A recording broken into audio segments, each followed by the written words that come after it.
ये दुनिया मतलबी है भाई, ये दुनिया मतलबी है भाई, तुझे कदम कदम पर टोकती है, तुझे कदम कदम पर टोकती है। खुद से कुछ होता नहीं किंतु तुझे करने से रोकती है। तो कोई हताश होकर बिखर जाता है, कोई हताश होकर बिखर जाता है और कोई संघर्ष करके निखर जाता है। तो समझ लिए मेरे छात्र छात्राओं। अब देखना है, आज हमारा एक अध्याय नया आ रहा है, 15वां, जो फिजिक्स 12th का 15वां लास्ट ये अध्याय है, संचार व्यवस्था, कम्युनिकेशन सिस्टम। प्रश्न है इसमें 2012 का 10वां प्रश्न है, टीवी संकेत के प्रेषण सीमा को बढ़ाने के लिए किन्हीं दो बिंदुओं को व्यक्त करें, अथवा उन दो कारणों का नाम लिखें जिनसे टीवी टावर प्रेषित सिग्नल का परास बढ़ाया जा सकता है। हाँ, तो भाई इसके लिए है, टीवी सिग्नल की सीमा को बढ़ाने के लिए टावर की ऊंचाई बढ़ा करके की जा सकती है, प्राप्त एंटीना की ऊंचाई बढ़ाकर उसे यह प्रसारण एंटीना से होते हुए सिग्नल को रोक सके, और अत्यधिक उच्च आवृत्ति के वाहक तरंग एवं मॉड्यूल की सहायता से भी टीवी परास के सिग्नल को बढ़ाया जा सकता है। नोट, टीवी प्रसारण के लिए आवृत्ति परास होता है 30 से 300 मेगाहर्ट्ज, जो 2021 का ऑब्जेक्टिव प्रश्न पूछा गया है। 2021 का ऑब्जेक्टिव प्रश्न में टीवी प्रसारण की आवृत्ति परास पूछा गया है, सो होता है 30 से 300 मेगाहर्ट्ज। क्षीणतम मापने का मात्रक है डेसीबेल, क्षीणतम मापने का मात्रक है डेसीबेल, जो 2021 के ऑब्जेक्टिव प्रश्न पूछे गए हैं। अब आइए चलते हैं note, www, fax, chat, e commerce, ये सब पर नोट लिखना है, जो 2010 का 10वां प्रश्न पूछा गया है। तो www क्या है? यह वर्ल्ड वाइड वेब का छोटा रूप है, ऐसा कंप्यूटर जो दूसरे को बांटने के लिए अपने भीतर कुछ विशिष्ट सूचना संग्रहित करते हैं या स्वयं ही अथवा वेब सेवा प्रदान करने वालों के लिए कोई वेबसाइट प्रदान करते हैं, वह है www। आइए चलते हैं दूसरा, फैक्स, अंकीय संचार तंत्र द्वारा किसी प्रलेख अथवा चित्र या किसी दूरस्थ स्थान पर इलेक्ट्रॉनिक पुनः उत्पादन, प्रतिचित्रण, टेलीग्राफी यानी फैक्सिमाइल टेलीग्राफी या फैक्स कहलाता है। हाँ, अगला है चैट, समान रुचि के व्यक्तियों द्वारा टाइप किए हुए संदेशों द्वारा बातचीत को चैट करना कहते हैं। अब चौथा, ई कॉमर्स, इलेक्ट्रॉनिक साधनों से क्रेडिट कार्ड का उपयोग करके इंटरनेट के उपयोग द्वारा व्यापार को प्रोन्नत करना ई कॉमर्स कहलाता है। अगला 2014 का प्रश्न, सिग्नलों की बैंड चौड़ाई से आप क्या समझते हैं? तो किसी संचार व्यवस्था में संदेश सिग्नलों की आवृत्ति परास भिन्न भिन्न होते हैं, जिसे एक स्थान से दूसरे स्थान तक हम संचारित करते हैं। आवाज़ यानी ध्वनि संकेतों की आवृत्ति यदि 300 हर्ट्ज से 3100 हर्ट्ज है, तो आवाज़ संकेत की बैंड चौड़ाई इसको माइनस करके निकाला जा सकता है, यानी 3100 माइनस 300 2800 हर्ट्ज होगी। दृश्यों के प्रसार के लिए वीडियो सिग्नल को 4.2 मेगाहर्ट्ज बैंड चौड़ाई तथा टीवी सिग्नल के लिए 6 मेगाहर्ट्ज बैंड चौड़ाई की आवश्यकता होती है। अगला हमारा प्रश्न है 2016 का 14वां, प्रसारण क्षेत्र और ट्रांसमीटर एंटीना की ऊंचाई के बीच संबंध स्थापित करें। तो मान लिया पृथ्वी की सतह पर AB एंटीना की ऊंचाई है, यह AB एंटीना की ऊंचाई है। पृथ्वी की त्रिज्या ये R है तथा केंद्र O है। तो AOD, त्रिभुज AOD में यहाँ से यहाँ तक तो हो जाएगा R प्लस H, यहाँ से हो गया R और प्लस में H, तो R प्लस H हो जाएगा। ये आर प्लस एच विकर्ण है, चूँकि यहाँ लंब है, स्पर्श रेखा लंब होती है तो ये विकर्ण हो जाएगा, यानी कर्ण स्क्वायर बराबर लंब स्क्वायर प्लस आधार स्क्वायर। तो ये यहाँ तक आर हो गया और ये एच हो गया, तो आर प्लस एच का होल स्क्वायर बराबर फिर इधर से आर स्क्वायर और प्लस ए डी स्क्वायर, ये ए डी स्क्वायर फर्स्ट करके छोड़ दिया। और बी एम एच से मोर लेस देन है, यह बी एम एच से बहुत छोटा है, अतः बी एम को हम छोड़ सकते हैं। तब ए बी बराबर बी एम बराबर हम एच के बराबर मान लेते हैं, और तब एच स्क्वायर डी स्क्वायर बराबर ए डी स्क्वायर, ये एच स्क्वायर और ये डी स्क्वायर बराबर हो जाएगा ए डी स्क्वायर, यानी यहाँ से ये आधार है और ये एच मान लिया गया, इसको नगण्य मान लेते हैं तो एच मान लिया गया, और ये कर्ण अब इधर कर्ण होता है तो कर्ण स्क्वायर बराबर ये लंब स्क्वायर प्लस आधार स्क्वायर, यानी ए डी कर्ण हो जाता है तो ए डी स्क्वायर बराबर H square plus D square. अब फर्स्ट में हम ए डी के जगह पर H square plus D square मान रखते हैं, तो पहले आर प्लस एच का होल स्क्वायर है उसको विस्तार कर लेते हैं, R square plus H square plus 2rh, और फिर इधर साइड वाला आर स्क्वायर और ए डी स्क्वायर का मान यहाँ से रख लेते हैं एच स्क्वायर डी स्क्वायर। तो दोनों तरफ का एच स्क्वायर कट गया, दोनों तरफ का ये आर स्क्वायर कट गया और बच गया 2rh बराबर डी स्क्वायर। अगर हम इसमें से एच निकालना चाहें तो 2r को यहाँ डिवाइड करेंगे, सो एच बराबर डी स्क्वायर बाई 2r होगा। यही प्रेषित एंटीना की ऊंचाई का व्यंजक है। प्रसारण का डी बराबर, अगर हमको डी निकालना है तो ये स्क्वायर को इधर ला करके रूट कर चढ़ा देंगे तो 2rh हो जाएगा। अतः प्रभावी अभिग्रहण क्षेत्रफल ए बराबर, अब एरिया निकालने के लिए हो जाएगा, ये टोटल एरिया कितना ये कवर करेगा, सो पाई आर स्क्वायर होता है। तो पाई लिखने के बाद अब डी स्क्वायर, तो डी का वैल्यू है 2rh, तो स्क्वायर करेंगे रूट खत्म हो जाएगा तो 2rh हो जाएगा। इस तरह से एरिया, यानी कितना यह एरिया एंटीना कितना दूर तक से यह कवर करेगा, तो ए बराबर हो गया 2πrh। इस तरह से। हाँ भाई, अगला प्रश्न है 2021 का 10वां, 2016 का 14वां। आवृत्ति मॉडुलन को समझावें, आवृत्ति मॉडुलन की व्याख्या करें। तो इस तरह से आवृत्ति मॉडुलन यानी फ्रीक्वेंसी मॉड्यूलेशन, जब वाहक तरंगों की आवृत्ति मूल सिग्नल यानी मॉडुलक सिग्नल के अनुसार परिवर्तित होता है, लेकिन वाहक तरंगों का आयाम और काला अपरिवर्तित रहता है, तो ऐसे मॉडुलन को आवृत्ति मॉडुलन कहते हैं। यहाँ फिगर में देख लीजिए, फ्रीक्वेंसी मॉड्यूलेशन में इस तरह से किस तरह से दोनों आपस में बैठा करके मॉड्यूलेट किया गया है, और इस तरह से आवृत्ति मॉडुलन दिखाया गया है। अगला है कला मॉडुलन यानी फेज मॉड्यूलेशन, जब वाहक तरंगों का कला फाई मॉडुलक वोल्टता के अनुरूप बदलता है तो उसे फेज मॉड्यूलेशन कहते हैं, और इसका सिग्नल इस प्रकार से है और इस तरह से दिखाया गया है। और इसके बाद मोडेम क्या है? वह युक्ति जो संचालन पद्धति में मॉडुलन तथा प्राप्ति पद्धति में डीमॉडुलन करती है, यानी मॉडुलन और डीमॉडुलन यानी दोनों कार्य करने वाले को हम कहते हैं मोडेम। अर्थात मोडेम वह युक्ति है जो मॉडुलन और डीमॉडुलन दोनों कार्य करती है, मॉडुलन और डीमॉडुलन दोनों कार्य करती है। हाँ भाई, अब है 2015 का 11वां प्रश्न, 2017 का 11वां प्रश्न। मॉडुलन को परिभाषित करें एवं इसके विभिन्न प्रकार को लिखें। तो मॉड्यूलेशन क्या है? रेडियो तरंगों पर किसी सूचना को अध्यारोपण को मॉडुलन कहा जाता है। रेडियो तरंगों पर किसी सूचना के अध्यारोपण को मॉडुलन कहा जाता है। बी मॉडुलन यानी डीमॉड्यूलेशन, मॉड्यूलेट रेडियो तरंग से सूचना को अलग करना बी मॉड्यूलेशन कहा जाता है। जैसे हम गाड़ी पर चढ़ते हैं तो मॉड्यूलेशन कहा जाएगा, उतरते हैं तो बी मॉडुलन कहा जाएगा।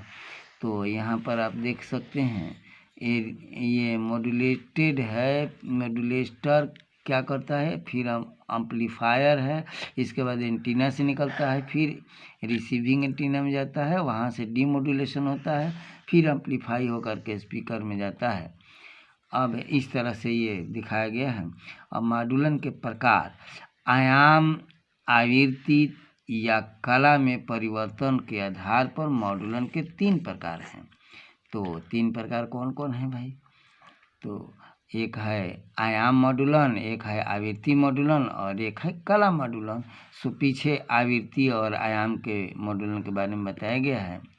और एक प्रश्न यहाँ पर है 2013 का 13वां, 2016 का 14वां।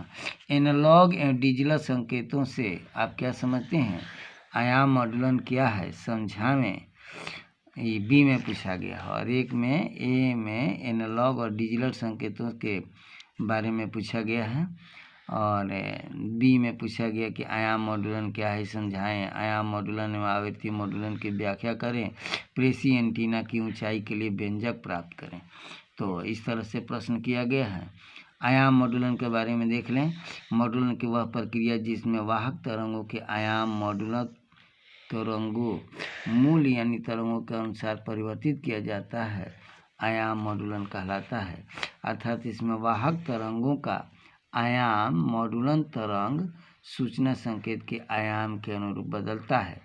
जैसे यहाँ मॉड्यूलक तरंग है, ये कैरियर तरंग है और ये मॉड्यूलक तरंग है, मिलकर कैसे मॉड्यूलित तरंग बनता है और इस तरह से आगे की ओर ये बढ़ता है। हाँ जी, अब अगला प्रश्न है 2016 का 11वां। और ये व्योम तरंग तथा आकाशीय तरंग की व्याख्या करें। और 2010 में पूछा गया है निम्नलिखित में किन्हीं दो की व्याख्या करें। भू तरंग, व्योम तरंग और आकाशीय तरंग। तो आगे चलते हैं। व्योम तरंग यानी स्काई वेव, आकाशीय तरंग। तो इसमें देखिए इस एंटीना से ये ट्रांसमिटिंग एंटीना है और ये रिसीविंग एंटीना है। यहाँ से ये प्रेषित करता है और ये ग्रहण करता है। तो यहाँ से देखिए पृथ्वी से टकरा कर अगर जाती है तो इसको कहते हैं ग्राउंड वेव यानी भू तरंग। अगर डायरेक्ट जाती है तो इसको कहते हैं दिश तरंग, डायरेक्ट वेव। और अगर आकाश की वायुमंडल के परतों से अगर लौट करके आती है तो इस तरंग को हम कहेंगे व्योम तरंग। आयनोस्फीयर यानी आयन मंडल या क्षोभ मंडल से टकरा कर ये आ रही है तो इसको कहेंगे हम आकाशीय तरंग। क्षोभ मंडल से आ रही तो आकाशीय तरंग और फिर आयन मंडल से ये व्योम तरंग है। तो इस तरह से व्योम तरंग। अंतरिक्ष तरंगे, प्रेषित एंटीना से लगभग ऊर्ध्वाधर प्रेषित रेडियो तरंगे आयन मंडल से परावर्तित होकर अभिग्राही एंटीना तक पहुंचती है तो इसे व्योम तरंग कहते हैं। इस विधि द्वारा 1500 किलोहर्ट्ज की से 40 मेगाहर्ट्ज की रेडियो तरंगें प्रसारित की जा सकती हैं। आकाशीय तरंग, प्रेषित एंटीना से रेडियो तरंगों का पृथ्वी तल से अल्प कोण बनाते हुए भेजा जाता है जो क्षोभ मंडल से परावर्तित होकर अभिग्राही एंटीना पर पहुंचती है। देखिए यहाँ पर क्षोभ मंडल से टकरा कर आ रही है, ये आकाशीय तरंग है। तो प्रेषित एंटीना से रेडियो तरंगों को पृथ्वी तल से अल्प कोण बनाते हुए भेजा जाता है जो कि क्षोभ मंडल से परावर्तित होकर अभिग्राही एंटीना पर पहुंचती है तो इसे आकाशीय तरंग कहते हैं। इस विधि द्वारा 2000 किलोहर्ट्ज की आवृत्ति की रेडियो तरंग को संचारित किया जा सकता है। अब ये चलते हैं भू तरंग जो भूमि से टकराकर एंटीना तक पहुंचती है।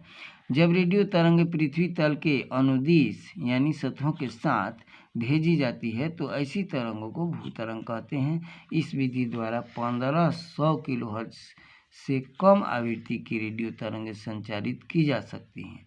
तो इस तरह से हमने यहाँ देखा कि ये आयन मंडल से अगर प्रेषित एंटीना से चलने वाली तरंग आयन मंडल से टकराकर अगर रिसीविंग एंटीना तक पहुंचती है तो इसको व्योम तरंग कहते हैं।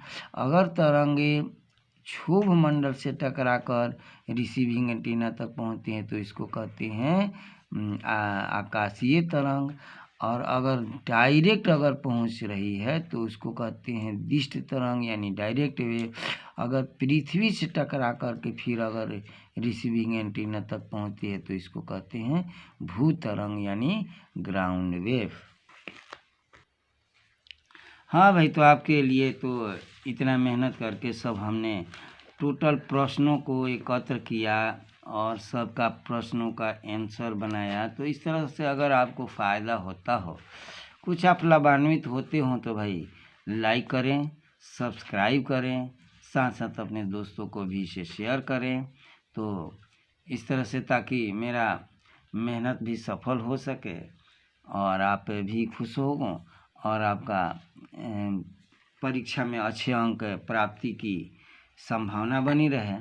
तो अच्छे अंक लाने के लिए भाई अच्छी तरह से तो कुछ मेहनत करते रहेंगे और अच्छी तरह से पढ़ने के बाद ही आप अच्छे अंक ला सकेंगे। तो आइए चलते हैं दिष्ट तरंग डायरेक्ट वेव। जब प्रेषित एंटीना से ग्राही एंटीना तक यानी ट्रांसमीटर से रिसीवर एंटीना तक सीधे प्राप्त किया जाता है, तरंग को सीधे प्राप्त किया जाता है तो इसे दिष्ट तरंग कहते हैं। यानी जिस तरंग को प्रेषित एंटीना से ग्राही एंटीना तक सीधे प्राप्त कर लिया जाता है तो इसको कहते हैं दिष्ट तरंग। आइए 2014 का 10वां प्रश्न कैसे पूछा गया। 2014 का 10वां प्रश्न, आयन मंडल आयनोस्फीयर क्या है। तो आयन मंडल के बारे में देखते हैं। वायुमंडल का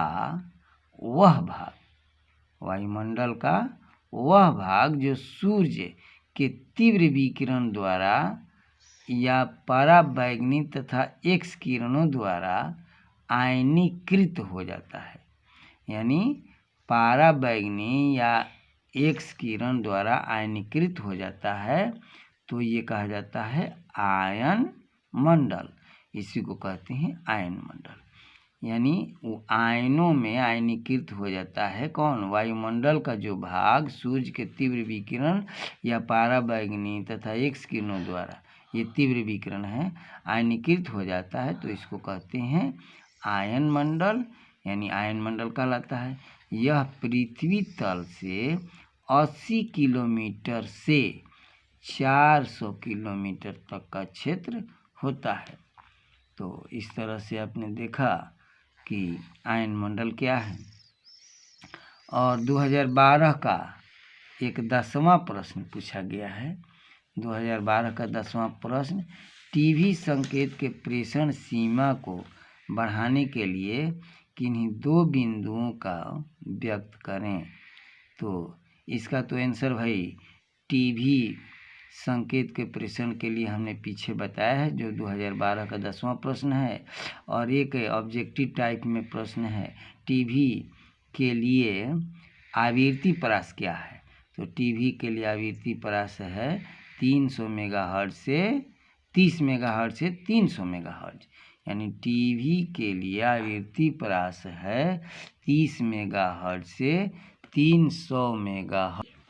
हाँ भाई, तो मॉड्यूलन की परिभाषा करें और इसके विभिन्न प्रकार को लिखें। तो इसके लिए तो हमने पहले भी इसमें बताया है, लेकिन थोड़ा और ध्यान दें कि मॉड्यूलन है रेडियो तरंगों पर किसी सूचना के अध्यारोपण यानी बैठा देना, वह मॉड्यूलन है। बी मॉड्यूलन यानी डीमॉड्यूलेशन है मॉड्यूलित तरंग को, यानी जो बैठा हुआ है तरंग दूसरे तरंग पर, रेडियो तरंगों पर हम अपने किसी दूसरे तरंग को बैठाते हैं तो उसको मॉड्यूलन, और उसको उतार लेते हैं तो हो जाता है डीमॉड्यूलन या बी मॉड्यूलेशन।